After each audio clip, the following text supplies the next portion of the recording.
جب میں کہہ رہا ہوں کہ تم رابی کی طرف رہو گی تو کچھ سوچ کر ہی کہا ہے نا، وہ ضروا کی طرف دیکھ کر بولا۔ میں کبھی بھی کسی کو بار بار ایک ہی چیز نہیں سمجھاتا، صرف تمہیں سمجھا رہا ہوں، اور وہ بھی آخری بار۔ اب دوبارہ تمہارے منہ سے میں آج رات رکنے سے متعلق کچھ نہ سنوں، آلیار نے حکمیہ لہجے میں کہا۔ اس کے غصے سے بولنے پر ضروا بولی کچھ نہیں، بس اس بات میں سر ہلا گئی۔ چلو اب جاؤ۔ لہجہ ابھی بھی سنجیدہ تھا۔ اب تھوڑی نہ کچھ بول رہی ہوں، اب تو موڈ ٹھیک کر لیں، وہ اترنے سے پہلے بولی۔ بہت سر کھاتی ہو یار، وہ دھیما سا ہنسا۔ گیٹ سے اندر داخل ہوتے ہوئے ضروا نے پیچھے مڑ کر ایک نظر آلیار کی جانب دیکھا۔ ضروا، بات سنو، آلیار نے شیشہ نیچے کر کے آواز دی، تو ضروا اپنا سارا سامان گارڈ کو پکڑا کر آلیار کے پاس واپس آئی۔ مسز آلیار، اگر آپ کہتی ہیں تو میں ساری رات یہیں پر گاڑی میں بیٹھا رہتا ہوں تاکہ آپ تسلی سے رہ سکیں، آلیار نرمی سے بولا۔ نہیں، آپ جائیں، میں ٹھیک ہوں اب۔ آلیار کی بات سن کر ضروا کے چہرے پر مسکراہٹ آئی۔ ارحم کی نیند تو بالکل ہی غائب ہو چکی تھی۔ وہ بالکنی میں کھڑا زندگی میں پہلی بار سگریٹ پی رہا تھا، حالانکہ اس گھر میں سگریٹ کو سخت ناپسند کیا جاتا تھا، اور نہ ہی آج تک اس گھر کے کسی فرد نے سگریٹ کو کبھی ہاتھ لگایا تھا، مگر ارحم شاید سگریٹ کے دھوئیں میں اپنا غم اڑانے کی کوشش کر رہا تھا۔ وہ اس قدر ہوش و حواس سے بیگانہ تھا کہ اسے پتہ ہی نہیں چلا کہ کب کمرے کا دروازہ کھلا اور کب ریان اس کے پیچھے آ کھڑا ہوا۔ ارحم، ریان نے سختی سے پکارا۔ ارحم پلٹا اور ایک دم اس کے ہاتھ سے سگریٹ چھٹ کر نیچے گرا۔ یہ سب کیا ہے؟ اس نے غصے سے پوچھا۔ ارحم نے پہلی بار ریان کو غصے میں دیکھا تھا، ورنہ وہ تو چاہے کچھ بھی ہو جائے ہمیشہ نرمی سے ہی بات کرتا تھا۔ I am sorry. ارحم نے فوراً معافی مانگی اور شرمندگی سے سر جھکا لیا۔ ریان نے اس کے جھکے سر کو دیکھا تو کچھ نرم پڑا۔ کب سے پی رہے ہو؟ اگلا سوال کیا گیا۔ یہ پہلا تھا۔ ارحم کی نظریں ہنوز جھکی ہوئی تھیں۔ کیوں پی رہے ہو؟ ارحم نے کچھ سیکنڈز لگائے سوچنے میں، پھر بولا، میں چیک کرنا چاہتا تھا کہ یہ کیسا ہوتا ہے۔ Stop it please. ابھی نہیں بتانا چاہتے تو مت بتاؤ، لیکن یہ فضول کے بہانے مت بناؤ۔ ریان غصے سے فوراً ٹوک گیا۔ یہ میں ہوں جو تمہیں پیتا دیکھ کر خاموش ہوں، ورنہ اگر آج بابا یا آلیار میں سے کوئی دیکھ لیتا تو تمہاری شکل بگاڑ کے رکھ دیتے، اور یہ بات تم خود بھی بہت اچھے سے جانتے ہو۔ وہ سنجیدگی سے بول رہا تھا۔ اسے اپنی غلطی کا فوراً احساس ہوا۔ آج پی لیا ہے، آئندہ مت پینا، چاہے جو بھی پریشانی ہو۔ پریشانی سگریٹ پینے سے نہیں بلکہ اللہ کے آگے جھکنے سے، اس سے مدد مانگنے سے ختم ہوتی ہے۔ وہ اس کے کندھے پر ہاتھ رکھ کر نرمی سے سمجھا رہا تھا۔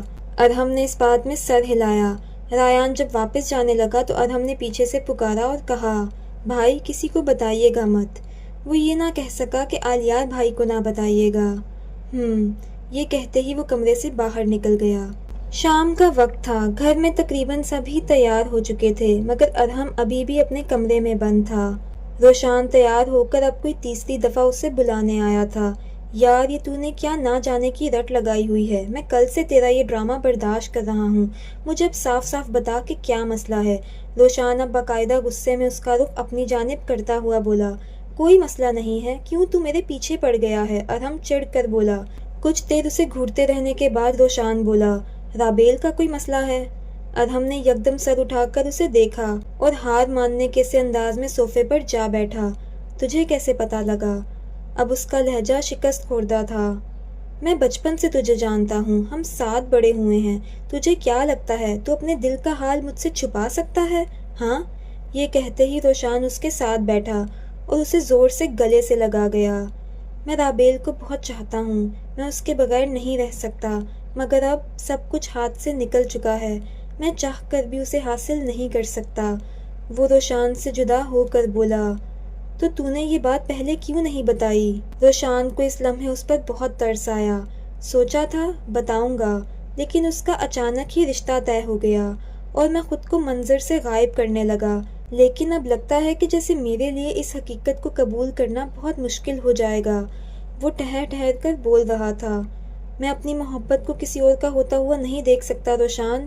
وہ روشان کا بازو پکڑ کر تیز لہجے میں بولا، اگر کسی سے محبت کی جاتی ہے تو اس کا اظہار وقت پر کیا جاتا ہے، بات دل میں نہیں رکھی جاتی یار، ورنہ آخر میں یہی ہوتا ہے جو اب ہو رہا ہے۔ ارحم نے نظریں اٹھا کر روشان کی جانب دیکھا۔ تو نے بہت دیر کر دی۔ روشان اس سے نظریں چرا کر بمشکل بولا۔ ارحم یہ بات جانتا تھا، مگر پھر بھی اسے روشان کے منہ سے یہ الفاظ سن کر تکلیف ہوئی۔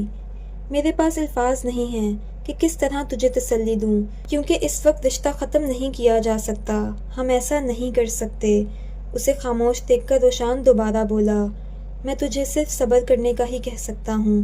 وہ ارحم کا ہاتھ تھپتھپا کر بولا، ارحم کے گلے سے بس اتنی سی آواز ہی نکلی۔ سارے مظہر ہاؤس پہنچ چکے تھے۔ ذروہ اس وقت رابیل کے پاس اس کے کمرے میں موجود تھی۔ رابی، تم میری اکلوتی دوست ہو۔ جتنا میں تمہیں چاہتی ہوں اتنا کسی کو نہیں چاہتی۔ جس طرح میں آلیار کے بغیر جینے کا تصور نہیں کر سکتی، اسی طرح تمہارے بغیر بھی نہیں رہ سکتی۔ ذروہ رابی کے پاس بیڈ پر بیٹھی ہوئی بول رہی تھی، میں چاہتی ہوں کہ تم بہت خوش رہو اور تمہاری زندگی میں کوئی غم نہ آئے۔ ابھی منگنی ہو رہی ہے، کچھ عرصے بعد شادی ہو جائے گی اور تم باہر کے ملک چلی جاؤ گی۔ یہ چیز مجھے اندر ہی اندر مار رہی ہے۔ میں چاہتی تھی کہ ہم ہمیشہ ایک دوسرے کے آس پاس رہیں، مگر قسمت میں شاید کچھ اور ہی لکھا تھا۔ تم وعدہ کرو مجھ سے، ہم چاہے کتنے ہی دور ہوں لیکن دل سے ہمیشہ ایک دوسرے کے قریب ہوں گے۔ ذروہ اپنا ہاتھ رابی کے آگے کرتی ہوئی نم آنکھوں سے بولی۔ رابی نے اس کا ہاتھ تھامنے کی بجائے اسے گلے لگا لیا۔ ارے تم اتنی پریشان نہ ہو، میں جہاں بھی جاؤں گی کسی نہ کسی طرح تمہیں بھی اپنے ساتھ گھسیٹ ہی لوں گی، رابی ہنستے ہوئے بولی تاکہ ذروہ مسکرا سکے۔ خیر ان شاپنگ بیگز میں کیا ہے؟ رابیل نے کچھ سیکنڈز بعد اشتیاق سے پوچھا۔ ان میں تمہارے لیے کچھ گفٹس ہیں اور ایک خط ہے جو میں نے تمہارے لیے لکھا ہے، ذروہ نے بتایا۔ خط کا نام سن کر اس نے فوراً شاپنگ بیگز کی طرف ہاتھ بڑھایا، لیکن ذروہ نے اس کے پکڑنے سے پہلے ہی وہ شاپنگ بیگز اس کی پہنچ سے دور کر دیے۔ یہ کیا، میرے لیے لائی ہو تو دے کیوں نہیں رہی؟ وہ منہ بسوڑ کر بولی۔ رابی، میں چاہتی ہوں کہ تم یہ خط میرے سامنے نہیں بلکہ میری غیر موجودگی میں پڑھو۔ جب میں گھر چلی جاؤں گی نا تم تب پڑھنا، اور پھر مجھے فون کر کے بتانا کہ تمہیں کیسا لگا، اوکے؟ ذروہ نے پوچھا۔ چلو ٹھیک ہے، حالانکہ دل میرا ابھی پڑھنے کو چاہ رہا تھا لیکن خیر انتظار کر ہی لوں گی، اس نے جواباً کہا۔ باقی تم گھر کب جاؤ گی؟ رابی نے آنکھوں میں شرارت لیے پوچھا۔ ہاں گفٹس اور خط کے چکر میں تم دوست کو منگنی کی رسم دیکھنے سے پہلے ہی گھر بھیج دو، ذروہ نے گھور کر کہا۔ مذاق کر رہی تھی؟ تم تو جان ہو اپنی، زیادہ مکھن مت لگاؤ۔ ذروہ نے پھر گھورا تو وہ اس کی شکل دیکھ کر ہنسنے لگی۔ منگنی کی رسم ہوتے ہی آلیار بغیر کچھ کھائے پیے سب سے معذرت کرتا ہوا نکل گیا، کیونکہ اسے کچھ ضروری کام تھا۔ آفس پہنچتے ہی اس نے آفیسر مقدم کو کمرے میں بلایا تاکہ وہ اس سے کل کے متعلق معلومات لے سکے۔ ہاں بولو مقدم، کچھ پتہ لگا؟ آلیار نے پوچھا۔ سر معلومات مل چکی ہے، وہ اسلام آباد میں رہائش پذیر ہے اور اس کا تعلق کافی امیر کبیر گھرانے سے ہے، شاید اسی لیے وہ بغیر کسی خوف کے دندناتا پھر رہا ہے۔ کراچی میں بھی اس کا گھر ہے، بلکہ یہ کہنا زیادہ بہتر رہے گا کہ وہ اسلام آباد میں کم اور کراچی میں زیادہ پایا جاتا ہے۔ آلیار کچھ سوچنے کے سے انداز میں بولا۔ اس وقت وہ کہاں ہے؟ اسلام آباد میں سر، آفیسر مقدم نے بتایا۔ ابھی کے ابھی اریسٹ وارنٹ لے کر جاؤ اور اسے فوری طور پر گرفتار کر کے میرے سامنے لاؤ۔ بہت ہو گیا یہ چوہے بلی کا کھیل، اب یہ قصہ ختم ہو جانا چاہیے۔ بہت دیکھے ہیں اس جیسے امیر زادے، پیسے کے غرور میں ناچتے پھرتے ہیں۔ انہیں لگتا ہے کہ پاور اور پیسہ ہوگا تو جیل کی سلاخوں سے بچ جائیں گے، لیکن یہ ان کمینوں کی بہت بڑی بھول ہے کہ میں ایسا ہونے دوں گا۔ وہ مٹھیاں بھینج کر بولا۔ جی سر، ہم کچھ دیر میں نکلتے ہیں، آفیسر مقدم نے کرسی سے اٹھتے ہوئے کہا۔ آفیسر مقدم کے نکلتے ہی آلیار نے چند ایک فائلز چیک کی اور پھر گھر کی راہ لی، کیونکہ اسے بھوک کا شدت سے احساس ہو رہا تھا اور وہ گھر جا کر کھانا کھانا چاہتا تھا۔ تقریباً آدھے گھنٹے کے سفر کے بعد آلیار کی گاڑی گھر میں داخل ہوئی۔ ارحم جو کہ لان کے دوسرے کونے پر بنے پول کے پاس کھڑا سگریٹ پیتے ہوئے اپنی سوچوں میں گم تھا، آلیار کی گاڑی کی آواز نہ سن سکا۔ اس لمحے وہ ریان کی ہدایت کو بھلا کر گھر والوں کی غیر موجودگی کا فائدہ اٹھاتے ہوئے سگریٹ پر سگریٹ پی رہا تھا، وجہ اندر کے اضطراب کو کم کرنا تھا۔ ارحم ہوش میں تب آیا جب اسے لان میں کسی کی آہٹ محسوس ہوئی۔ اس نے یکدم پیچھے مڑ کر دیکھا تو آلیار کو اپنی طرف بڑھتا پایا۔ ارحم نے جھٹ سے نامحسوس انداز میں سگریٹ کو نیچے پھینکا اور اس پر اپنا پاؤں رکھ دیا۔ جانے انجانے میں وہ آلیار سے سگریٹ چھپانے کی بھرپور کوشش کر رہا تھا، مگر وہ شاید یہ بات بھول بیٹھا تھا کہ اس فیلڈ میں رہتے ہوئے وہ اڑتے پرندوں کے پر گننے میں ماہر ہو چکا تھا، تو یہ چیز بھلا اس سے کیسے مخفی رہ سکتی تھی؟ جیسے جیسے آلیار اس کے قریب آ رہا تھا، اسی رفتار سے ارحم کے چہرے پر پسینہ نمودار ہو رہا تھا۔ ادھم نے آج تک بس سنا تھا کہ کبھی کبھی ایسے حالات آتے ہیں کہ انسان کا اوپر کا سانس اوپر اور نیچے کا نیچے رہ جاتا ہے۔ پہلے صرف سنا تھا، آج محسوس کر رہا تھا۔ آلیار اب اس کے عین سامنے اس کی آنکھوں میں آنکھیں ڈالے کھڑا تھا۔ یہاں کیا کر رہے ہو؟ الفاظ عام تھے مگر لہجے کی سختی وہ بخوبی محسوس کر سکتا تھا۔ بھائی، وہ اندر میرا دل گھبرا رہا تھا تو سوچا کچھ دیر کے لیے کھلی فضا میں آ جاؤں۔ اس نے اپنی طرف سے لہجے کو مضبوط بناتے ہوئے زمین کی طرف دیکھتے ہوئے جواب دیا، "یو نو واٹ ارحم، مجھے جھوٹوں سے نفرت ہے، اس لیے 1 سیکنڈ کے اندر اندر مجھے سچ بتاؤ"۔ آلیار سنجیدگی سے کہتا ہوا مدعے پر آیا۔ ارحم خاموش کھڑا لفظ تلاش کرنے لگا۔ وہ ریان تھا جو اس کو بنا کچھ کہے سمجھا کر واپس چلا گیا تھا۔ اس وقت اس کا سامنا اپنے بڑے بھائی سے ہو رہا تھا جس کے غصے اور رعب سے وہ بخوبی واقف تھا اور ڈرتا بھی تھا۔ "میں نے کچھ کہا ہے ارحم"، آلیار نے سخت لہجے میں دوبارہ کہا۔ "بھائی، وہ مجھ سے غلطی ہو گئی ہے، آپ پلیز کچھ کہیے گا مت"۔ ارحم ماتھے سے پسینہ صاف کرتا ہوا آلیار کی آنکھوں میں دیکھے بغیر بولا۔ آلیار پشت پر ہاتھ باندھے اس کی گھبراہٹ واضح طور پر محسوس کر رہا تھا۔ "خود سے بتا دو گے تو زیادہ بہتر رہے گا، ورنہ اگر یہی چیز مجھے بتانی پڑی تو پھر میں اپنے طریقے سے بتاؤں گا کہ آئندہ تم یہ نہیں کہہ سکو گے کہ غلطی ہو گئی ہے"۔ آلیار کے لہجے اور آنکھوں میں اس وقت بے تحاشا غصہ تھا۔ "بھائی، مجھ سے نہیں بولا جائے گا مگر آپ یہ دیکھ لیں"۔ ادھم نے حقیقت بتانے کی غرض سے اپنا پاؤں سگریٹ پر سے ہٹا لیا۔ آلیار نے جھک کر سگریٹ اٹھایا اور ادھم خود کو اس کے ری ایکشن کے لیے تیار کرنے لگا۔ آج وہ بہت برا پھنسا تھا۔ اس وقت اس کا دل چاہ رہا تھا کہ اس کے پاس کوئی جادو کی چھڑی ہو اور وہ خود کو آلیار کی نظروں کے سامنے سے غائب کر لے۔ "چہرہ اوپر اٹھاؤ اپنا، جب ایسا کام کرتے ہوئے شرم نہیں آئی تو میرا سامنا کرتے ہوئے کیوں شرم آ رہی ہے"۔ وہ غصے سے دھاڑا۔ ادھم نے جیسے ہی منہ اوپر اٹھایا آلیار نے سگریٹ اس کے منہ پر دے مارا مگر ادھم نے اف تک نہ کہا اور کھڑا بس اس کی ڈانٹ سننے لگا۔ "میرا دل کر رہا ہے کہ تمہیں رکھ کر 2-4 تھپڑ لگاؤں تاکہ آئندہ تم سگریٹ پکڑنے سے پہلے 1000 مرتبہ سوچو"۔ بھائی وجہ تھی"، وہ تھوڑا خوف سے بولا۔ "شٹ اپ ادھم، بہتر یہی ہے کہ اس وقت اپنی بکواس بند رکھو ورنہ میرا ہاتھ اٹھ جائے گا تم پر، اور میرا نہیں خیال کہ جس عمر میں تم ہو میں تم پر ہاتھ اٹھاتا اچھا لگوں گا"۔ وہ مٹھیاں بھینج کر بولا جیسے غصہ ضبط کر رہا ہو۔ آلیار کے بولنے پر ادھم کے باقی الفاظ منہ میں ہی دم توڑ گئے۔ "میں بہت دکھ سے یہ کہہ رہا ہوں کہ آج تم نے مجھے بہت مایوس کیا ہے"۔ اب آلیار کے لہجے میں غصے کی جگہ دکھ تھا۔ بھائی بات سنیں پلیز، ادھم کی تو جان پر بن آئی تھی"۔ آلیار نے ہاتھ کے اشارے سے اسے روک دیا۔ "میں تمہاری بات تو کیا، فی الحال تمہاری شکل بھی نہیں دیکھنا چاہتا، اب جب تک میں نہ کہوں میرے سامنے بھی مت آنا"۔ وہ تحکمانہ لہجے میں کہتا ہوا اندر کی جانب بڑھ گیا۔ ادھم بے بسی سے اسے اندر جاتا ہوا دیکھنے لگا۔ اس میں اتنی ہمت نہیں تھی کہ آلیار کو روک سکتا۔ اب ادھم کو وہی کرنا تھا جیسا اس نے کہا تھا، کیونکہ وہ اپنے بھائی کی عادت سے بہت اچھی طرح واقف تھا۔ آلیار راکنگ چیئر پر بیٹھا اسے جھول رہا تھا اور گھر والوں کا انتظار کر رہا تھا، یا یہ کہنا زیادہ بہتر رہے گا کہ ذرا کا انتظار کر رہا تھا۔ ذرا آلیار اس کا عشق بنتی جا رہی تھی۔ ان گزرے مہینوں میں جب جب وہ پریشان ہوتا یا غصے میں ہوتا تو اس کا ساتھ، اس کا اپنے ارد گرد منڈلانا آلیار کا غصہ جھاگ کی طرح ختم کرنے کے لیے کافی ہوتا تھا۔ اب بھی وہ بغیر کھانا کھائے اس کے انتظار میں بیٹھا تھا۔ رات کے 12 بج چکے تھے مگر وہ ابھی تک نہیں آئے تھے۔ کچھ دیر بعد باہر پورچ میں گاڑیاں رکنے کی آواز آئی۔ وہ جھٹ سے اٹھا اور نیچے کی جانب چل دیا مگر وہاں سب کو موجود پایا سوائے ذرا کے۔ "ذرا کہاں ہے؟" اس نے تہمینہ بیگم سے سوال کیا جو تھکن کے باعث صوفے پر بیٹھی تھیں۔ "وہ رابیل کے گھر ہے"۔ رابیل کافی فورس کر رہی تھی تو اسے رکنا پڑا۔ انہوں نے سرسری سا بتایا۔ یہ سن کر آلیار کے ماتھے پر بل نمودار ہوئے جو وہاں موجود ہر شخص دیکھ چکا تھا۔ کسی سے بھی ایک لفظ کہے بغیر وہ جیسے آیا ویسے ہی اوپر کی جانب بڑھ گیا اور کمرے میں داخل ہوتے ہی دھاڑ کی آواز سے دروازہ بند کیا، جس کی آواز نیچے لاؤنج تک بآسانی سنی جا سکتی تھی۔ "اب اسے کیا ہوا ہے؟ وہاں سے تو اچھا خاصا نکلا تھا"، دادی جان اوپر کی جانب دیکھتی ہوئی بولیں۔ "محبت دادی، محبت"۔ روشان کہاں چپ بیٹھ سکتا تھا۔ ریان نے رکھ کر اس کی پیٹھ پر ایک لگائی اور اسے چپ رہنے کو کہا۔ "بھائی، یہ میری اور ارحم کی پیٹھ کو آپ لوگوں نے سمجھ کیا رکھا ہے؟ جب جس کا دل کرتا ہے ہاتھ چلا دیتا ہے"، روشان نے کہا۔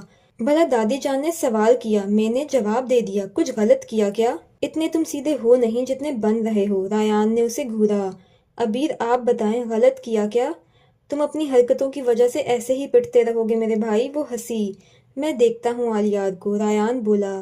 نہیں ریان، یہ ان کا ذاتی معاملہ ہے۔ اگر آلیار ابھی یہاں کچھ بول کر نہیں گیا تو ظاہر ہے کہ وہ شیئر نہیں کرنا چاہتا، اور ہمیں بھی اس سے پوچھنے کی ضرورت نہیں ہے، مرتضیٰ صاحب نے کہا۔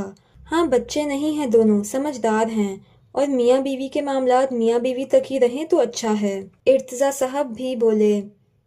چلو تم سب بھی چل کر آرام کرو، میں ذرا ادہم کو دیکھاؤں کہ سویا ہوا ہے یا جاگا ہوا ہے، پتہ نہیں اس نے کھانا بھی کھایا ہوگا یا نہیں۔ تہمینہ بیگم سب کو کہنے کے بعد خود ادہم کے کمرے کی طرف چل پڑیں۔ آلیار کا کمرے میں غصے سے برا حال تھا، وہ بس ادھر ادھر چکر کاٹ رہا تھا۔ ادہم نے اگر اسے غصہ دلایا تھا تو جانے انجانے میں ذرا بھی اس کے غصے کو ہوا دے چکی تھی۔ اگر عام حالات ہوتے تو آلیار کے لیے یہ بالکل نارمل بات ہوتی، مگر کیونکہ اس وقت وہ اس کا انتظار کر رہا تھا تو اس کا واپس نہ آنا اسے مزید غصہ دلا گیا۔ صبح ذرا کے گھر سے نکلتے ہی وہ واپس کمرے میں آئی اور شاپنگ بیگز دیکھنے لگی۔ اسے شاپنگ بیگز میں بہت سارے گفٹس اور ایک کرسٹل کا باکس نظر آیا۔ اس نے جلدی سے وہ کرسٹل کا باکس باہر نکالا۔ اسے اس باکس میں خاکی رنگ کا خط نظر آ رہا تھا۔ اس نے آہستگی سے وہ باکس کھولا اور وہ خط باہر نکالا۔ خط کو رول کر کے کالے ربن کی مدد سے بند کیا گیا تھا، اور ربن کے اوپر ایک بہت چھوٹی سی ان دونوں کی تصویر تھی۔ اس تصویر میں رابیل ذرا کے گال پر کس کر رہی تھی۔ یہ تصویر دیکھ کر رابیل کے چہرے پر مسکراہٹ آئی، پھر اس نے ربن کھولا اور خط پڑھنے لگی۔ یہ خط میری اس دوست کے نام جو میری زندگی ہے۔ زندگی ہم ہمیشہ اسی کو کہتے ہیں جس کے بغیر آپ جینے کا تصور نہیں کر سکتے، اور سچ تو یہی ہے کہ میں نہیں رہ سکتی تمہارے بغیر۔ مجھے تمہارے ساتھ کی عادت ہو گئی ہے۔ لگتا ہے اگر تم نہیں ہوگی تو زندگی بہت بے رنگین سی ہو جائے گی۔ تمہارا ہنسنا، تمہارا بولنا، تمہارا رونا، مجھے سب پسند ہیں۔ نہیں پسند تو بس تم نہیں پسند۔ اس جملے پر اسے بے ساختہ ہنسی آئی۔ میں نہیں جانتی کہ آنے والا وقت ہمیں کہاں لے کر جائے گا اور ہماری زندگیوں میں کیا تبدیلیاں آئیں گی، مگر کبھی کبھی میں ایک بات سوچنے پر مجبور ہو جاتی ہوں کہ اگر ہم میں سے کسی ایک کو کچھ ہو گیا تو دوسرے کا کیا بنے گا؟ خوش رہ پائے گا وہ؟ یقین کرو اتنی محبت نہیں کرنی چاہیے تھی ہمیں ایک دوسرے سے کہ اپنے لیے ہی مشکلات پیدا کر لیں۔ خط کے اختتام پر میں صرف اتنا ہی کہوں گی کہ زندگی کے کسی بھی موڑ پر اگر تمہیں میری ضرورت پڑی تو میں بغیر تمہارے بلائے تمہارے ساتھ کھڑی ہوں گی۔ تم ہو تو میں ہوں تو تم ہو، ہم ہیں تو زندگی ہے۔ فقط ذرا آلیار۔ خط کے آخر میں نہ جانے کیوں رابی کی آنکھوں میں آنسو آ گئے، اور اس نے آنسو صاف کرتے ہوئے ذرا کا نمبر ملایا۔ وہ جانتی تھی کہ ذرا ابھی گھر نہیں پہنچی ہوگی، لیکن وہ اس کے گھر پہنچنے کا انتظار بھی نہیں کر سکتی تھی۔ ذرا نے کال اٹھائی تو وہ بولی، میں نے خط پڑھ لیا ہے۔ اچھا، کیسا لگا؟ اس نے پوچھا۔ بہت اچھا لگا، لیکن تم نے ایسا کیوں لکھا کہ اگر کبھی ہم میں سے کسی ایک کو کچھ ہو گیا تو دوسرے کا کیا بنے گا؟ اوہ ہاں، میں تو بھول ہی گئی تھی کہ ہمیں اکٹھے جینا اور مرنا ہے، ذرا نے کہا۔ ہاں نا، وہ مسکرائی۔ لیکن یار، تم بھی کچھ غلط نہیں کہہ رہی۔ اگر واقعی ہم میں سے کسی ایک کو کچھ ہو گیا تو؟ وہ پرسوچ انداز میں بولی۔ تو یار ایک کام کریں گے۔ رابی سوچتے سوچتے یکدم بولی، کیا؟ کیونکہ یہ خط اور اس پر لگا ربن اور تصویر بہت یادگار ہے ہمارے لیے، اس لیے اگر تمہیں کچھ ہوتا ہے تو یہ خط میرے پاس ہی رہے گا، لیکن اگر مجھے کچھ ہو گیا تو یہ خط تم واپس لے لینا، میرے ماما پاپا تمہیں دے دیں گے۔ اس کی بات پر ایک پل کے لیے ذرا کے دل کی دھڑکن تھمی، پھر وہ بولی، خدا نہ کرے رابی کہ یہ خط میرے پاس کبھی واپس آئے۔ ارے میں تو صرف ڈرامائی انداز میں ایک بات کہہ رہی تھی پاگل۔ تم ایک بات بھی مت کہو، وہ سنجیدگی سے ٹوک گئی۔ صرف تمہاری عمر کا لحاظ کر کے خاموش ہو رہی ہوں، ورنہ مجھے کوئی چپ نہیں کروا سکتا۔ وہ ذرا اکڑ کر بولی۔ اچھا، میری عمر؟ ذرا نے پوچھا۔ ہاں نا، پورے 4 ماہ بڑی ہو تم مجھ سے، بزرگ لوگ ہیں آپ، صرف اس لیے۔ وہ تنگ کرتی ہوئی بولی۔ ذرا ہنسی۔ پھر ایک دو ادھر ادھر کی باتیں کرنے کے بعد انہوں نے فون رکھ دیا۔ 10 بجے کے قریب ذرا گھر لوٹی۔ کمرے میں داخل ہوئی تو آلیار کو دیکھا جو ڈریسنگ ٹیبل کے سامنے کھڑا خود پر پرفیوم چھڑک رہا تھا۔ ذرا جب بھی کہیں سے آتی تھی یا آلیار جب بھی آفس سے گھر لوٹتا تھا تو دونوں ایک دوسرے کو لازمی حق کرتے تھے۔ آج بھی ذرا آگے بڑھی اور آلیار کی پیٹھ پر سر رکھ کر بازو اس کے گرد پھیلا گئی، مگر آلیار کو اس وقت اس کی یہ حرکت نہایت ناگوار گزری۔ اس نے بے دردی سے اس کے ہاتھ ہٹائے اور اسے خود سے دور کیا۔ ذرا یہ سب دیکھ کر بھونچکا رہ گئی، کیونکہ آج سے پہلے ایسا کبھی نہیں ہوا تھا۔ کیا ہوا آلیار؟ وہ پریشانی سے آگے بڑھی۔ آلیار 2 قدم دور ہوا اور پلٹ کر ٹیبل سے فائلز اٹھانے لگا۔ ضروا کا دل کسی نے مٹھی میں لیا، وہ 2 دفعہ اسے دور کر چکا تھا۔ آلیار مجھے بتائیں تو صحیح کیا ہوا ہے؟ وہ کمرے سے باہر نکلنے لگا تھا جب ضروا اس کے راستے میں آ گئی۔ تمہیں نہیں پتا تم کس کی اجازت سے وہاں رکی تھی؟ مجھ سے اجازت لی تھی کہ رک رہی ہو مزید ایک رات؟ وہ مٹھیاں بھینج کر سختی سے بولا۔ لیکن آپ کو تو کوئی مسئلہ نہیں، اس نے بولنا چاہا مگر آلیار نے اس کی بات بیچ میں ہی کاٹ دی۔ میں نے صرف اتنا پوچھا ہے کہ اجازت لی تھی یا نہیں، وہ ایک ایک لفظ پر زور دیتا ہوا بولا۔ وہ خود بھی نہیں جانتا تھا کہ اسے اتنا غصہ کیوں آ رہا ہے۔ نہیں لیکن، ضروا بھرائی ہوئی آواز میں بولی۔ اس کے وہم و گمان میں بھی نہیں تھا کہ اتنی سی بات پر آلیار ایسا رد عمل ظاہر کرے گا، ورنہ وہ کبھی نہ رکتی۔ کرو پھر اپنی مرضیاں، ابھی بھی نہیں آنا تھا؟ 1 2 راتیں اور رہ لینی تھیں، پھر سکون سے واپس آ جاتی۔ اور میں کون ہوتا ہوں تمہارا کہ تم مجھ سے پوچھتی، یا کم از کم مجھے انفارم ہی کر دیتی؟ لہجہ اب بھی سخت ہی تھا۔ آلیار ایسا، اس نے آلیار کا ہاتھ پکڑا جسے وہ چھڑا کر تیزی سے کمرے سے باہر نکل گیا، اور اسے جاتا دیکھ کر ضروا کی آنکھ سے ایک آنسو گال پر بہا۔ گھر کے سب لوگ اپنے اپنے کاموں سے باہر گئے ہوئے تھے، صرف دادی جان، تہمینہ بیگم اور ضروا ہی گھر پر تھیں۔ ضروا ٹی وی لاؤنج میں بیٹھی بار بار آلیار کو کالز کر رہی تھی، مگر دوسری جانب سے فون نہیں اٹھایا جا رہا تھا۔ وہ کچھ دیر تو اندر موجود آنسوؤں کو روکتی رہی، مگر جب بار بار کال ملانے پر بھی فون نہیں اٹھایا گیا تو اپنے ہاتھ چہرے پر رکھ کر رونے لگی۔ تھوڑی دیر بعد اسے احساس ہوا کہ اسے کمرے میں جانا چاہیے، کیونکہ اگر دادی جان دیکھ لیتیں تو یقیناً مسئلہ بڑھ جاتا۔ وہ کمرے میں جانے کے لیے اٹھی، مگر اس کا سر اتنی زور سے چکرایا کہ وہ واپس صوفے پر گر گئی۔ وہ کسی طرح خود کو سنبھال کر کچن میں گئی تاکہ نیمبو پانی پی سکے۔ بانو کو نیمبو پانی کا کہہ کر وہ وہیں کرسی پر بیٹھ گئی۔ جب بانو نے اسے گلاس پکڑایا تو وہ گلاس پکڑ کر کمرے میں آ گئی۔ صوفے پر بیٹھ کر اس نے چند گھونٹ ہی بھرے تھے کہ اس کا دل خراب ہوا اور وہ واش روم کی طرف بھاگی۔